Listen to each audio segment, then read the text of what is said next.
All right, folks, it is a lot to talk about here. It is a lot to talk about here. Georgia Southern just beat James Madison 45 to 38. James Madison comes into Paulson at number 25. And from the looks of things, it looks like James Madison was going to run away with this game. This was even before the game even started because I knew James Madison was capable of keeping us at bay with their defense. I thought their defense was going to be really good, only giving up 217 or 240 something yards a game.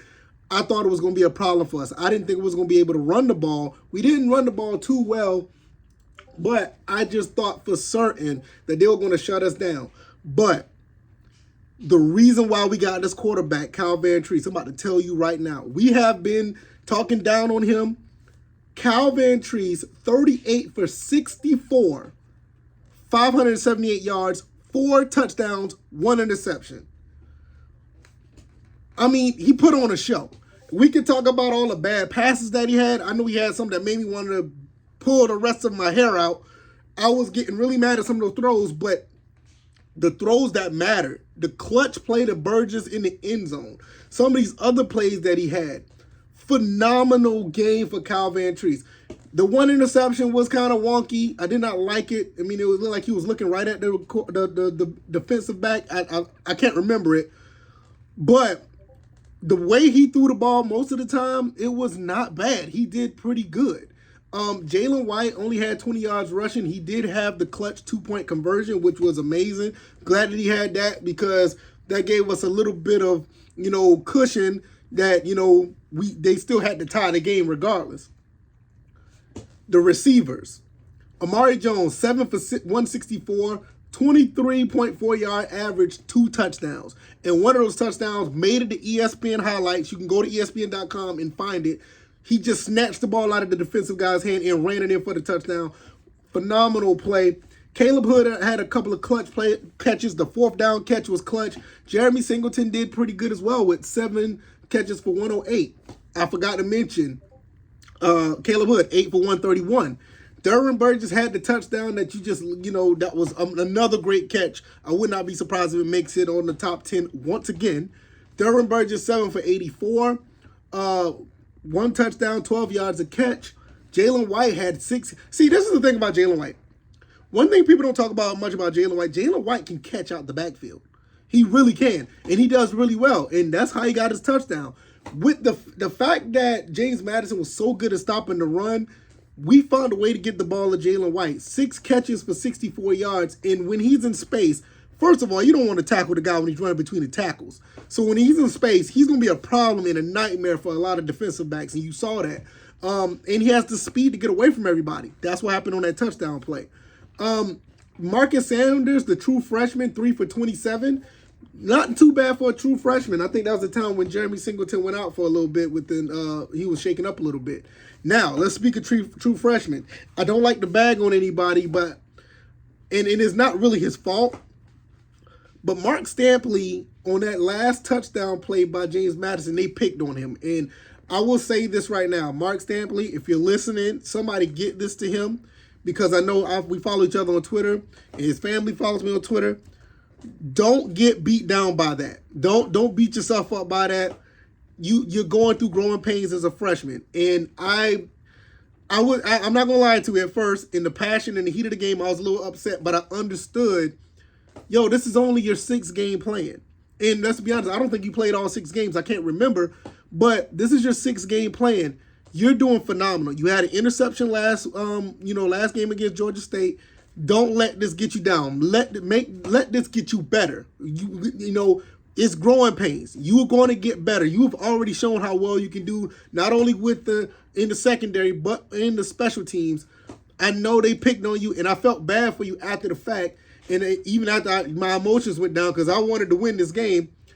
But don't let it get to you. Just go out there and practice and get at it another time. You did great overall in this game, but they did try to pick on you on those 3 catches. It's okay. We're still here for you.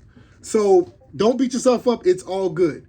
So other than that, let's talk about the rest of this defense. I mean, when you look at these guys with all these interceptions, I had to pull that up because, man, those interceptions was like phenomenal. I mean, we got after the ball. We talk about this defense all the time. We talk about this defense. Oh, they have trouble tackling. You see it all over social media. They can't tackle this. They're not tackling that. Let me tell you something.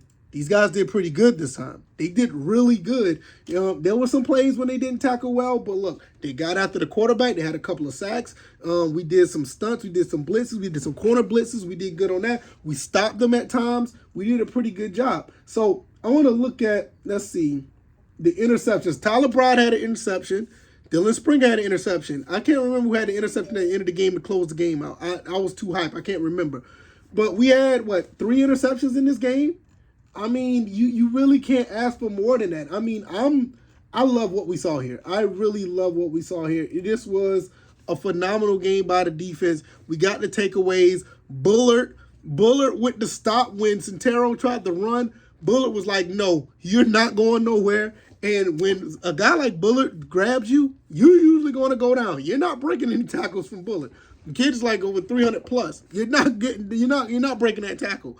So the defense, even though it was 38 points that they gave up, the defense played fairly well to almost really good, because you can't say that you get all these turnovers and nothing. You can't say that they played mid or bad. They even got a fumble recovery, So this team, they played pretty much like I thought they would play like, because we know the defense was so-so. The offense is explosive, and it's going to be some shootouts here.